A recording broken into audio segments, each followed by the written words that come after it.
We often become obsessed with many of life's possessions, such as having the latest technology, the coolest car, a beautiful home on a beach somewhere, or simply running our own business that makes us a lot of money.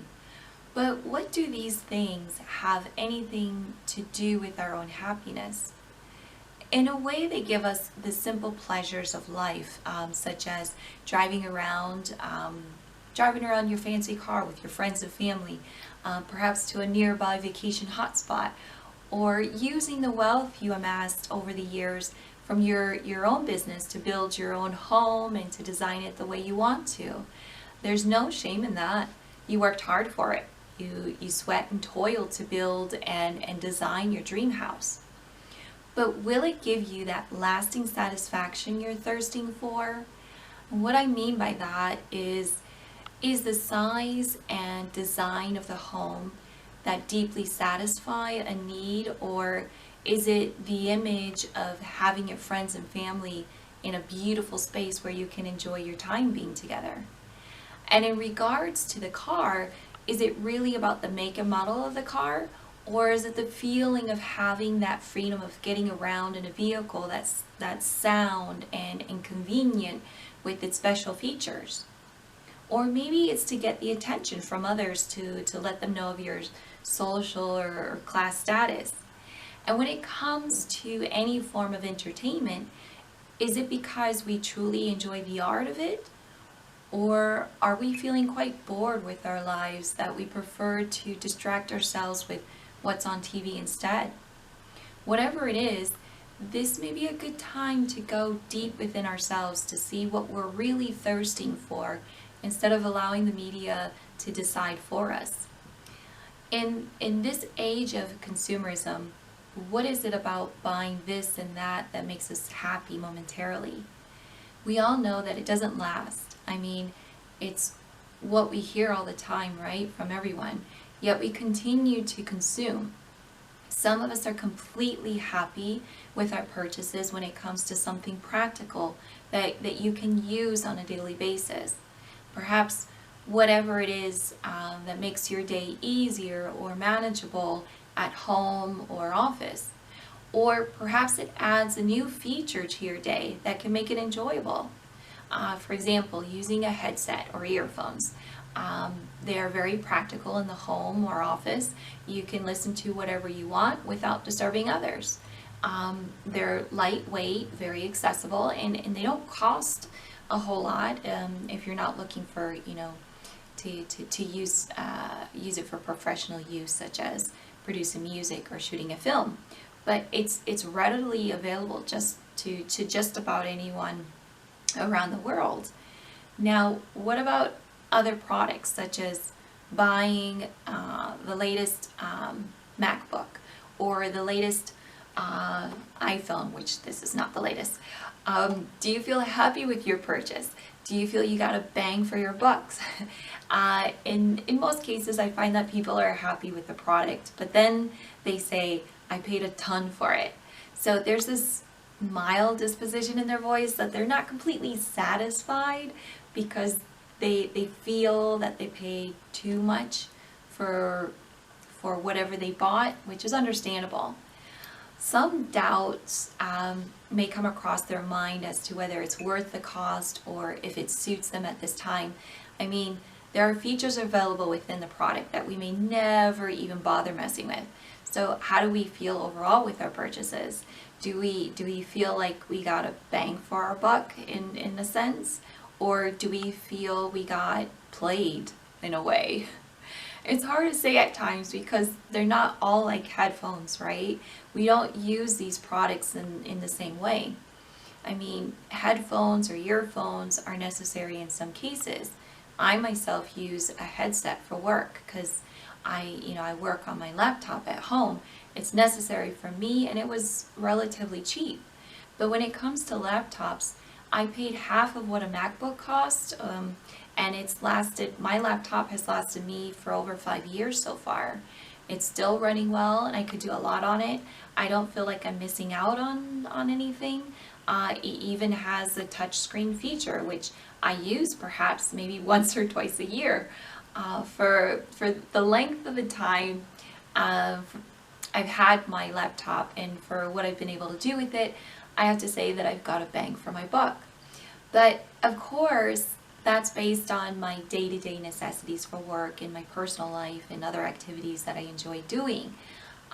So how about you? Do you feel the same? I hope you do, because I know how it feels when you buy something for a high price only to be disappointed when it's not up to your standards. Good thing we have the option to return it in most cases.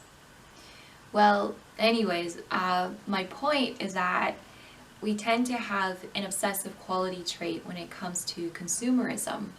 We want the latest thing to satisfy our desire for the next big thing.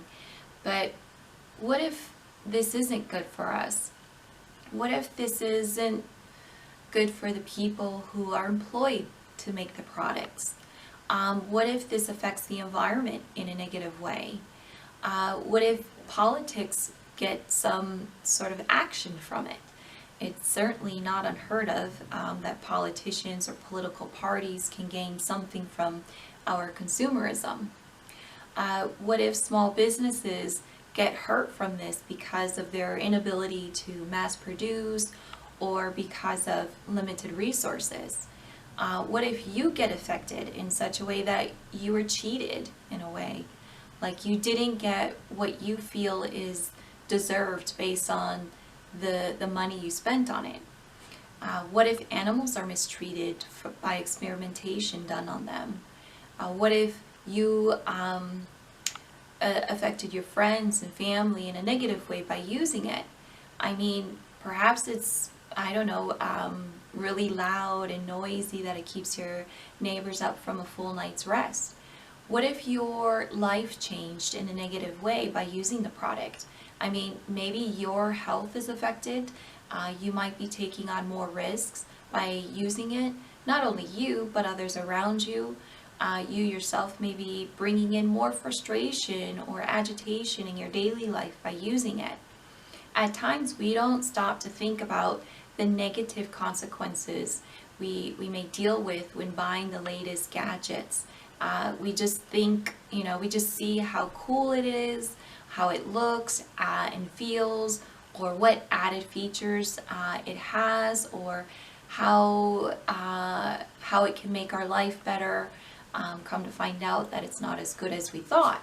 So how can we change our way of thinking from a more consumer-like state to a more simplistic one?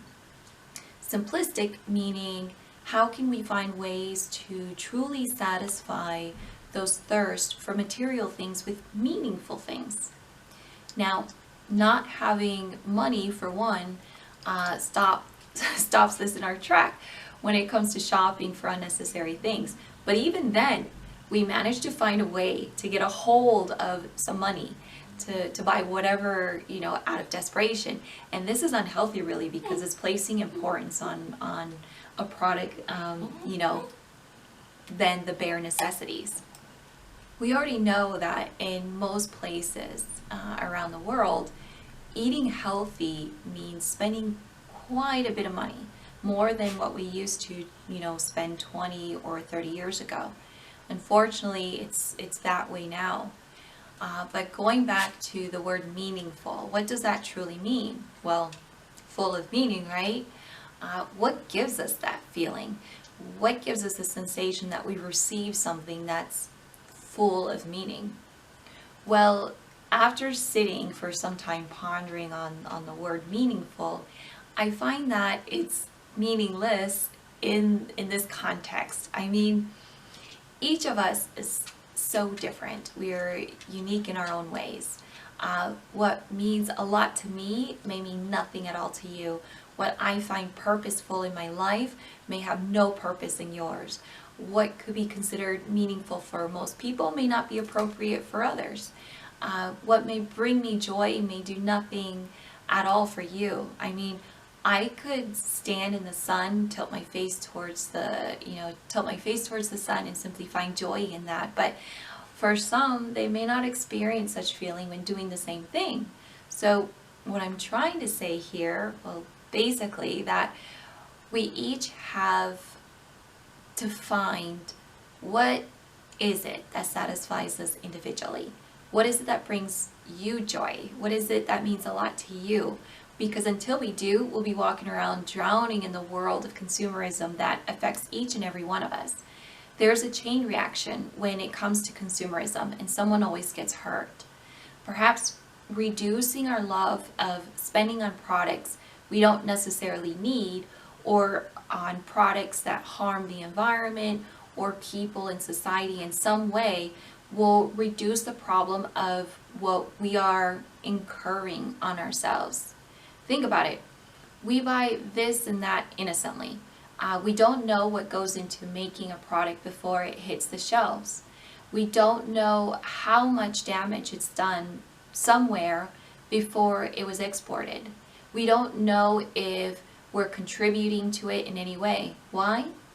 Because they don't tell us. They won't inform us on such things. If they did, do you think just as many people will line up for the latest gadget? No, I don't believe so, because there would be a stigma attached to that product or brand name. With knowledge of what's going on, what's gone into making a product, our thought process fully understands that this product isn't worth the price tag. It isn't worth contributing to this mess. It isn't worth treating a human being, animal, or the environment that way. Adverts have a way of tricking us into believing that many of these products are a must-have, that they're even a basic necessity. For some, sure, because we are evolving technologically. So there are some things that we do need. But the majority of the things they're selling to us are just extra features, let's say. They're not a basic necessity, and they're not a must-have either. They're just an extra we can add to our life. A feature you may or may not use. An extra feature you can live without.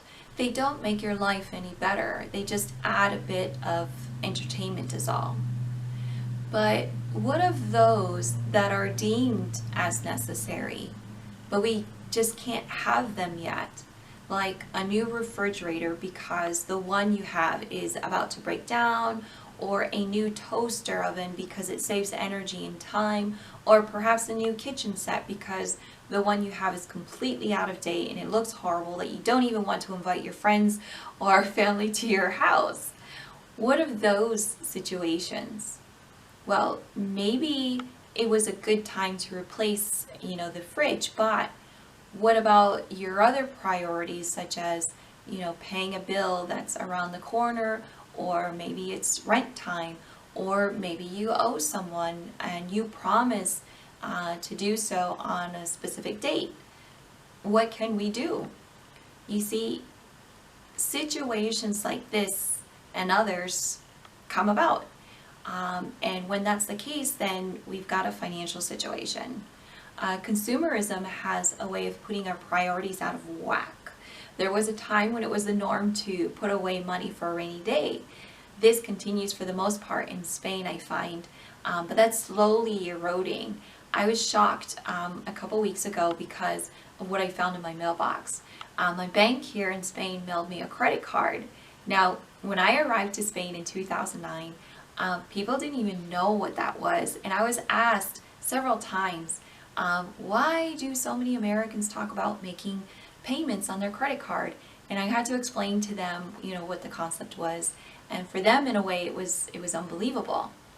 A few years later, I started seeing some publicity about credit cards on bank windows, but still, it took a while for it to catch on. And even then, many decided to, well, if anyone decided to get one, it was specifically for traveling purposes, in case wherever they visited didn't accept their debit cards. Now in 2021, I get a credit card in the mail, and I laugh because this reminded me of how I used to get them in the late 90s and early 2000s in the States. In a way, it does worry me a bit because I wouldn't want the same situation to take place here as I witnessed in the States during my time there. But anyway, for the time being, they still hold on to the concept of of saving, and they're quite good at it. For the most part, they always seem to be ready for emergencies. But things happen, and when they do, we always want to remedy that situation economically. This way we prevent ourselves from turning something typical as replacing a broke down refrigerator into something worse, such as being without a refrigerator for the time being until you're able to afford one, and that's no fun at all. So the concept of saving has proven true for centuries, and it continues to be in our day. It'll cushion the blow of whatever may come our way. Okay, so now you're probably thinking, what's the point, of this topic metaphysically? Well, just the fact that we're using consumerism to satisfy our hunger for our purpose in a way. It feels like our inner thirst is perhaps really about our spiritual thirst. It's being remedied temporarily with physical materials that are not essential to our life for many reasons. One being that it's temporary. That's an obvious one. The other being that it's not truly satisfying our thirst, so you're continually wanting more. Imagine yourself walking along the beach or cozying up next to a fireplace on a snowy day, or listening to the rain tapping the window as you stare out into your beautiful garden. Or how about taking a walk in the hills, or going hill walking, as some would say, in a beautiful part of your country? Or perhaps meeting up with an old friend for a pot of tea or a cup of coffee, or perhaps a beer at a nearby pub, or just hanging out with your dog and taking a nice long walk, or snuggling up with your cat purring up against you, or taking the kids to a place they've never been to make it like an adventure for them. These and many other kinds of activities may bring comfort, inspiration, passion for life, rejuvenation or reinvigoration, a learning experience, excitement, relaxation, or a disconnection from stress and routine, and many other feelings and sensations and experiences you may get from these types of activities, but may not be able to get from, let's say, a new phone. Of course, getting a new phone is exciting, but it'll excite you for like 1 or 2 days. When you experience time with your friends or family, or doing something alone that's enjoyable, is more lasting. It creates memorable memories, good ones. The inner thirst we have for some form of entertainment or fun in our day may be due to boredom we experience from time to time, or perhaps to disconnect from the world, from your world, which seems, which you deem as terrible or dreadful. A lot of the entertainment we're provided with can remedy that situation for the time being. What I find is that what we do from the inside is what truly matters. Yeah, it's nice to be entertained or excited by what's shared from the outside world, of course. No arguments there. They may leave behind memorable memories. I remember going to Cirque du Soleil back in 2004, maybe earlier, I'm not sure, but I remember how I felt during the show. It was a new experience for me. Going to shows like that, going to live gigs or concerts is so much fun. I love going to them. I love being able to contribute economically to works of art whenever I can. But it's also good to satisfy our thirst for expansion, I'll say. So what I mean by that is that our thirst for entertainment, for example, perhaps is really to do something fun ourselves, something that we can create organically from our hands or from our minds by crafting together plans or whatever you're interested in. Perhaps you want to learn something new to eventually be able to do something you have always wanted to do, but never allowed yourself to do for whatever reasons. Or perhaps you want to simply read a book and melt away on your sofa, feeding your mind some new information or allowing your imagination to take off. Perhaps there's a part of you that hungers for imagination. Lack of imagination can create boredom. Sometimes we need a little help in that area, and books are great for that. Or what if you've always wanted to create a beautiful garden, which you never, made time to do? Instead, you come home every day, sitting on the couch, watching something, and you've never put your green thumb to work. The satisfaction you get from gardening is deeper and lasting than what you get from a favorite series. Event planning. I've met some individuals who are naturals when it comes to planning activities that bring people together. They just love it. For me, it's stressful. For them, it's exciting. It's fun, and they feel inspired. It's something that's a part of them that may have nothing to do with what they do at work, but in their personal life, they probably have a number of gatherings take place in their home or wherever they choose to do so. But they're more likely to start book clubs or language clubs, which there are many here, board game nights, wine tastings, food tastings, philosophical groups, which I actually see one that take place on a weekly basis in a bookshop here, and so on. They create an atmosphere for individuals to come together and share what they have in common, such as their love for reading books and discussing them, having philosophical chats, playing board games, and so on. Each person enjoying themselves and expressing what they love to do. Each defining that underlying thirst they have for something in their life, being satisfied simply by participating in an activity they find enjoyment in. Therefore, the word meaningful applies here to them. So perhaps simple activities such as those or others that you can think of would be better at remedying our thirst that we're trying to satisfy instead of consumerism.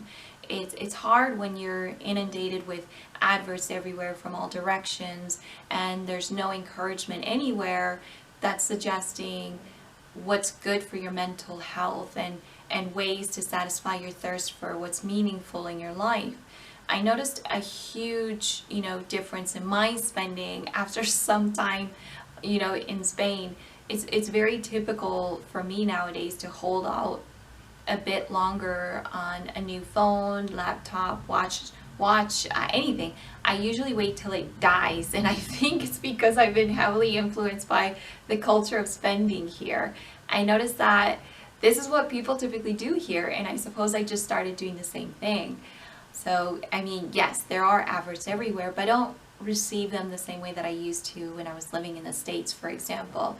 I don't feel that pressure, to get new things all the time, because that's not really the mindset here. I don't know how it is for the younger generation, or how it's going to be for them in the near future, but for now, the way things are, they're just more modest about spending.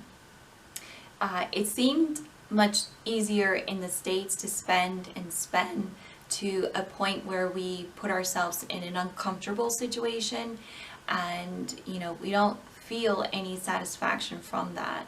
I think in situations like this, it's good to reassess ourselves and put our priorities in a sensible order. It's good to find out why we feel this need to spend, to find out what we're really thirsting for. What are we trying to cover up or remedy? I believe that buying less and doing more is better. Flow within and pull out your talents and desires that come natural to you, and act on them. Find activities that help encourage you to come out more. Let us see your beauty, because beauty, as they say, is from within.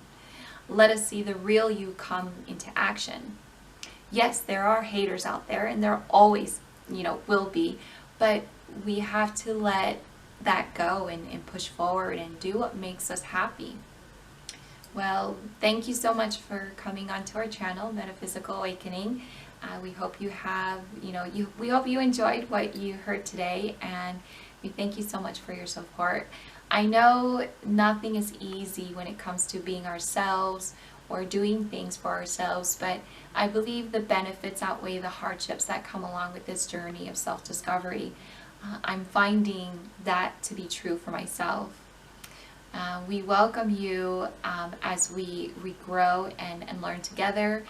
If you liked the video, please give it a thumbs up. Hopefully what's been discussed here in this video and in other videos have been circulating in your mind to think of things that are considered out of the norm for some, and has also perhaps created a meaningful conversation with someone else.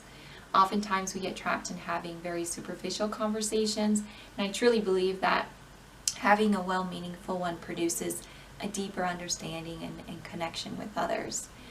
Each of us has something very important to bring to the table to share, and as we live in a society with freedom of ideas and beliefs, this allows for us to grow and advance in a more cautious manner. Relying on one idea, one way of thinking can bring us more harm than we can imagine, and I'm sure there are some who you have spoken to that have experienced this in some form or manner. So let's share our thoughts, because each of our own truths contribute to society in a large way. So I hope you have a beautiful day, and thanks again for stopping by. Be happy and be kind to yourself and others. Take care, everyone. Bye.